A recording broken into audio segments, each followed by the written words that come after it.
Thank you very much.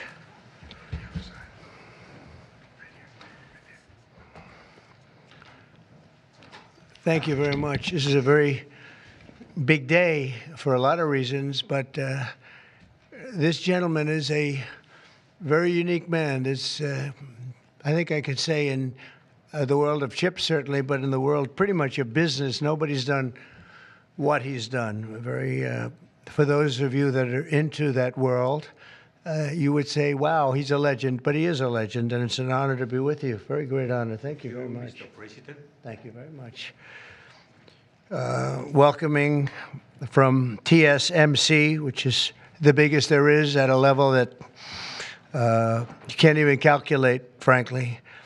CC Wei to the White House for a very historic announcement. This is a tremendous thing for our country and hopefully for his company.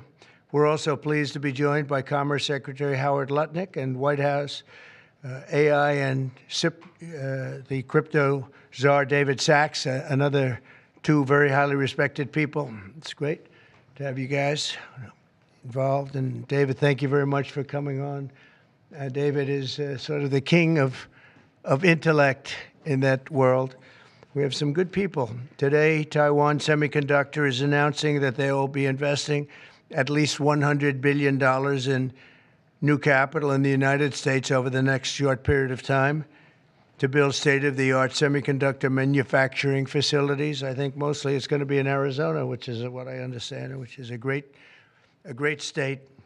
I like it because I won it, but I won most of them, actually.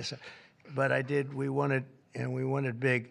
The most powerful AI chips in the world will be made right here in America, and it'll be a big percentage of the chips made by his company. But as you know, they're based mostly in Taiwan, and they're far and away the biggest. There's nobody even close. This $100 billion in new investment will go into building 5 cutting-edge fabrication facilities in the great state that we just discussed, Arizona, and will create thousands of jobs, many thousands of jobs, and they're high-paying jobs. In total, today's announcement brings Taiwan Semiconductor investments to about $165 billion they've started already.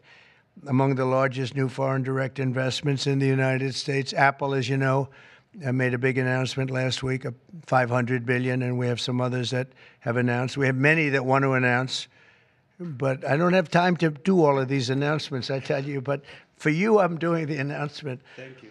This will create hundreds of billions of dollars in economic activity and boost America's dominance in artificial intelligence and beyond. Semiconductors are the backbone of the 21st century economy, and really, without the semiconductors, there is no economy. Powering everything from AI to automobiles to advanced manufacturing. And we must be able to build the chips and semiconductors that we need right here in American factories with American skill and American labor. And that's exactly what we're doing. As you know, Taiwan pretty much has a monopoly on that market. And I think pretty much is not a term that's even appropriate. They do have a monopoly. And this is a tremendous move by the most powerful company in the world. It's a matter of economic security. It's also a matter of national security for us. And at the same time, Mr. Wei will be able to diversify and have a tremendous presence in another place, and a very safe place. And I want to thank Taiwan Semiconductor for doing the announcement. And I'd like to ask Mr. Wei to say a few words, if you might. And I'd also like to ask Howard and David, you can say a couple of words, but maybe you should go first, because right now he's the most important man in the room. I'm sorry, fellas. Please. Thank you very much. Thank you. Great honor. Mr. President. Thank you. I'm a little bit nervous, so I have to pull out my piece of paper. Mr. President, Secretary Lutnick, and David, I didn't know that your title, but okay. First, I want to say thank you to Mr. President to give me this opportunity to announce our big project in the U.S. TSMC is the world's largest chip manufacturing funded by Dr. Morris Chen in 1987. It's now at the forefront of semiconductor technology, supporting AI advancement and industry growth. In fact, I would like to wind back the time that in 2020, we have to thank President Trump's vision and his support. So TSMC start the journey of establishing the advanced chip manufacturing in Arizona. And now, let me proudly say, now the vision become reality. In Phoenix, Arizona, with 3,000 employees, we are producing the most advanced chip made on US soil. With the success of our first fab, so we are now very happy to announce we are going to invest additional $100 billion US dollar in addition to our current $65 billion US dollars investment in Arizona. We are going to build 3 more new fabs after we promised 3 fabs already, and another 2 very advanced packaging fab, and most important, R&D center also in Arizona. For this, all the investment, $165 billion, is going to create thousands of high-paid jobs, as the president just announced. And we are, most important, actually, we are going to produce many AI chips. We are going to produce many chips to support the AI progress and to support the smartphones progress. And again, with that, I want to thank President Trump again for his support. In addition, I also want to thank my customers in the US, such as Apple, NVIDIA, AMD, Qualcomm, Broadcom. They all support TSMC's manufacturing in the US. Without their support, we probably cannot make it through. So again, I want to thank them. Also, I'd like to thank the TSMC's employee. Without their effort, we just cannot make it today. That's all I want to say, and thank you. Thank you. That's good. Thank you very much. Howard, please, David. Sure. Thank you. So I'm thrilled to be here today because President Trump has made it a fundamental objective to bring semiconductor chip manufacturing home to America. Under the Biden administration, TSMC received a $6 billion grant, and that encouraged them to build $65 billion. So America gave TSMC 10% of the money to build here. And now you're seeing the power of Donald Trump's presidency, because TSMC, the greatest manufacturer of chips in the world, is coming to America with a $100 billion investment. And of course, that is backed by the fact that they can come here because they can avoid paying tariffs. So the idea is come to America, build greatness in America, build for the American customers, the Apple, NVIDIA, that whole list that Chairman Wei gave in order to bring production to America. So we're really, really excited. This continues the most incredible path you've ever seen in these first weeks and months of the Trump administration of incredible manufacturing coming to America. The keys that the president has called out are coming here. They're coming here in huge size because they want to be in the greatest market in the world, and they want to avoid the tariffs that if they're not here, they'd have to suffer. So I want to congratulate C.C. Wei for bringing in this incredible $100 billion investment, but it's on the shoulders of our President Donald Trump, which is why he's coming. So thank you. Thank you. David? Thank Thank you, sir. Well, the products that TSMC makes are literally the most important products in the world. I mean, these advanced chips power everything. They power AI, they power your phone, they power your cars, and without them, the whole modern economy would stop, but they're not made in the United States. So for TSMC to move here is a huge, huge development, and we owe that to President Trump's leadership on the economy and Secretary Lutnick as well. And Cece, thank you for coming here. Thank you. Yeah. Thank you, Dan. So thank you very much. A big percentage of chips with this investment will be made now, a big percentage. Worldwide, we had very little, almost none. We used to have a lot with Intel, but we had very little. And we'll be at close to 40% of the market with this transaction and a couple of others that we're doing. That's a tremendous leap, like a leap that nobody would have really said was possible. So I just want to thank you all for being here. If you want a couple of questions, ideally on this subject, yes. The number of jobs that will be created. He said thousands, but you're probably talking about 20, 25,000 jobs. But it'll get bigger and bigger with time. Knowing this gentleman, it'll get bigger and bigger. There'll be no stopping him. Mr. President, what Yeah, Brian, go ahead. In addition to the jobs, you talked about national security, and that's one thing I think a lot of Americans at home don't understand. Explain the national security aspect of this. Well, without the chips and semiconductors, nothing runs today. You can't buy a car without them. You can't get a radio, a television, nothing. You can't get anything. And we thought it was very important, obviously business-wise, but we thought even in terms of national security to have this large percentage of the chips, semiconductors, and other things that they make the most important product. And not a product that you can really copy.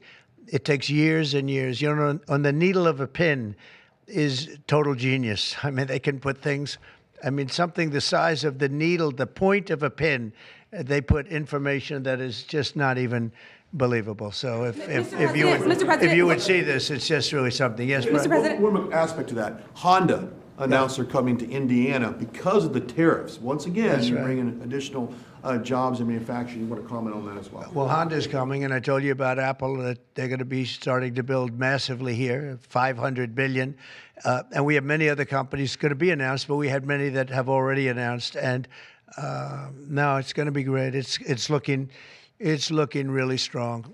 I don't think this country has ever seen anything like we're seeing right now. Now, the tariffs, as you know, will start a week earlier than the reciprocal, which is going to be on a couple of weeks earlier. Reciprocal tariffs start on April 2nd. And I wanted to make it April 1st, but I didn't want to go April Fool's Day, because that costs a lot of money, but that one day. But so we're going April 2nd. But very importantly, tomorrow tariffs 25% on Canada and 25% on Mexico, and that'll start. So they're going to have a tariff. So what they have to do is build their car plants, frankly, and other things in the United States, in which case they have no tariffs. In other words, you build, and this is exactly what Mr. Wei is doing, by building here. Otherwise, they'll build, if they did them in Taiwan to send them here, they'll have 25% or 30% or 50% or whatever the number may be someday. It'll go only up. But by doing it here, he has no tariff, so he's way ahead of the game. And I would just say this to people in Canada or Mexico: if they're going to build car plants, the people that are doing them are much better off building here, because we have the market. We're the market where they sell the most. And so I think it's going to be very exciting for the automobile companies. Very exciting for, I can think of any, as an example, North Carolina, they had the great, I used to go there to buy furniture for hotels, and it's been wiped out. That business all went to other countries. And now it's all going to come back into North Carolina, the furniture manufacturing business, please. Mr. President, is the Ukraine minerals deal now dead, or can it be revived? What's your... Well, I'll let you know. We're making a speech. You probably heard about it tomorrow night, so I'll let you know tomorrow night. But no, I don't think so. I think Mr. President, it's a great deal for us because, you know, Biden very, very foolishly, stupidly, frankly, gave $300 billion and $350 billion more accurately to a country to fight and to try and do things. And you know what happened? We get nothing. We just gave it. We could have rebuilt our entire U.S. Navy with $350 billion. Think of it, $350 billion. We could have rebuilt our U.S. Navy. So he gave it away as fast as the money could be gone.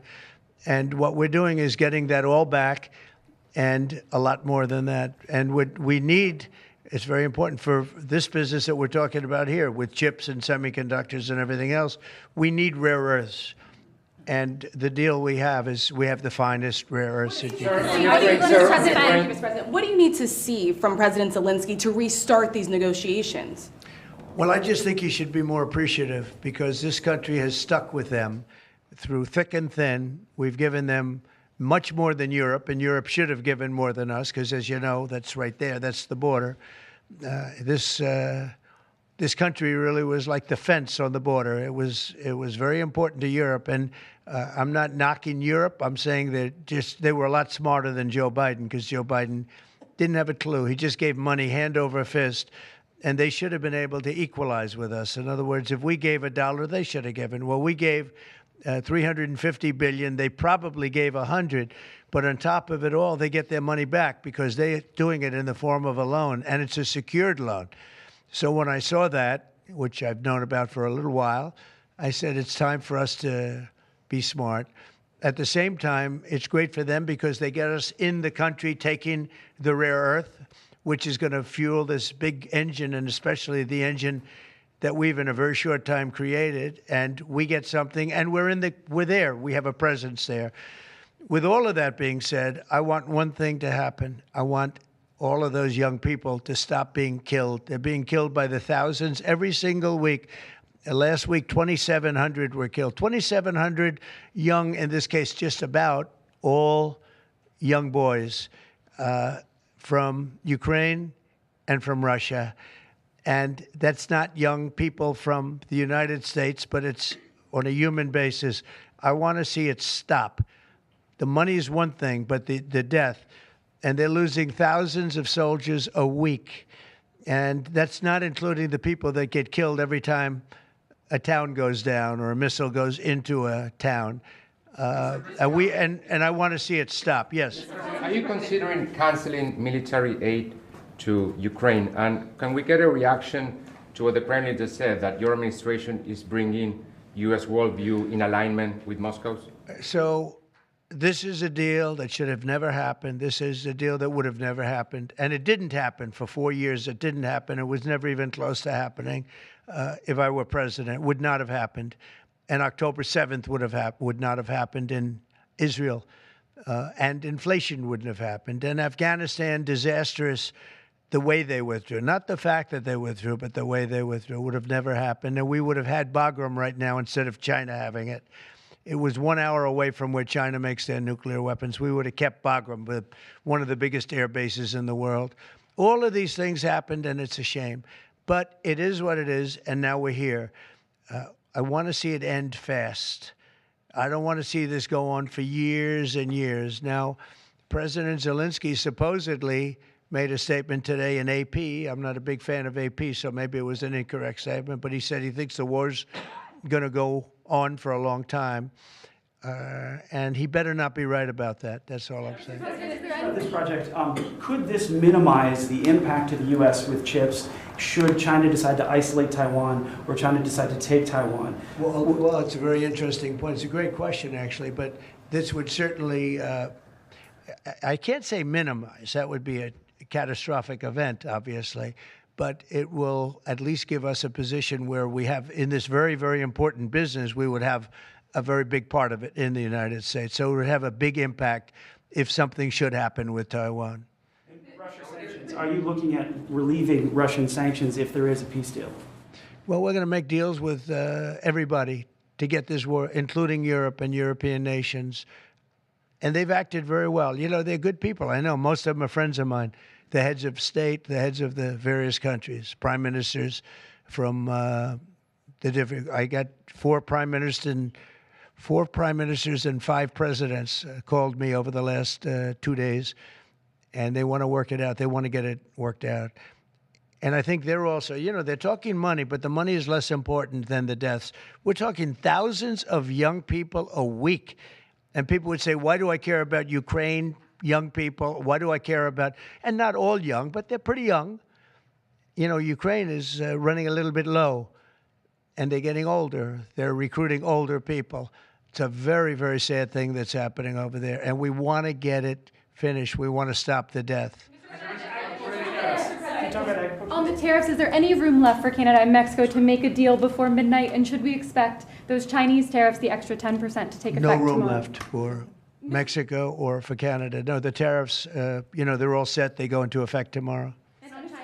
Mr. President, just to follow up on my colleague's question. And just so you understand, vast amounts of fentanyl have poured into our country from Mexico. And as you know, also from China, where it goes to Mexico and goes to Canada. And China also had an additional 10, so it's 10 plus 10. And it comes in from Canada and it comes in from Mexico, and that's a very important thing to say. Yeah, please, go ahead. Have you decided if you're going to suspend military aid to Ukraine? Have you made that decision? Well, I haven't even talked about that right now. I mean, right now, we'll see what happens. A lot of things are happening right now as we speak. I mean, literally as we speak. I could give you an answer and go back to my office, the beautiful Oval Office. I could go back into the Oval Office and find out that the answer is obsolete. It's like his business. It's obsolete. You come up with a new chip and it's obsolete about 2 minutes later, right? But that's what's good about his business. That's why he's the only one that's successful in it. But just to follow up my colleague's question, from Russia saying that your foreign policy is largely in line with their vision, should that be concerning to Americans? said what? Should that be concerning to Americans? Read the statement. That Russia says that your administration's foreign policy is, quote, largely in line with their vision. Well, I'll tell you what, I think it takes two to tango, and you're going to have to make a deal with Russia, and you're going to have to make a deal with Ukraine. You're going to have the assent, and you're going to have the consent from the European nations, because I think that's important, and from us. I think everybody has to get into a room, so to speak, and we have to make a deal. And the deal can be made very fast. It should not be that hard a deal to make. It can be made very fast. Now, maybe somebody doesn't want to make a deal. And if somebody doesn't want to make a deal, I think that person won't be around very long. That person will not be listened to very long, because I believe that Russia wants to make a deal. I believe certainly the people of Ukraine want to make a deal. They've suffered more than anybody else. We talk about suffering. They've suffered. But if you think about it, under President Bush, they got Georgia, right? Russia got Georgia. Under President Obama, they got a nice big submarine base, a nice big chunk of land where they have their submarines. You know that, right? Crimea. Under President Trump, they got nothing. And under President Biden, they tried to get the whole thing. They tried to get the whole big Ukraine, the whole thing. If I didn't get in here, they would have gotten the whole thing. So I can only say, you can go back to Bush, you can go back to Obama, and go back to Biden. They took a lot. The only one they didn't get, you know what I gave them? I gave them anti-tank missiles. That's what I gave them. I gave them sanctions on Russia. I gave them javelins. You know the javelins? You know when they took out all those tanks? You know the tanks were heading to Kiev by the hundreds, and they were unstoppable. And I gave them javelins. So, you know, I really, Putin is the one that will tell you this has not been so good for them. The fact is that I just want fairness. I want fairness. But think of it. I gave Russia nothing except grief. I gave them nothing. I gave them sanctions and javelins. That's what I gave them. Obama gave them sheets, and you heard that statement before. It's a very famous. Trump gave them javelins, and Obama gave them sheets, and then they say how close I am to Russia. And let me tell you, we have to make a deal because there are a lot of people being killed that shouldn't be killed. But remember, Trump gave them nothing, and the other presidents gave them a lot. They gave them everything. You met with Argentine President Javier Milei at CPAC. He wants to sign a free trade agreement with the United States. Is that something that you would consider even with Argentina or any other country? I'll consider anything. And Argentina, I think he's great, by the way. I think he's a great leader. He's doing a great job. He's doing a fantastic job. Brought it back from oblivion. Yeah, we'll look at things. We're looking at the UK with things. It doesn't have to be tariffs, but tariffs are easy. They're fast, they're efficient, and they bring fairness. For instance, when people kill their dollar, their equivalent of the dollar, whether it's the yuan or the yen in Japan or the yuan in China, when they drop them down, that puts us at a very unfair disadvantage. So all I have to do is say, Howard, we're going to have to raise the tariffs a little bit, because I've called President Xi, I've called the leaders of Japan to say you can't continue to reduce and break down your currency. You can't do it because it's unfair to us. It's very hard for us to make tractors, Caterpillar, here when Japan, China, and other places are killing their currency, meaning driving it down. So all of these things add up.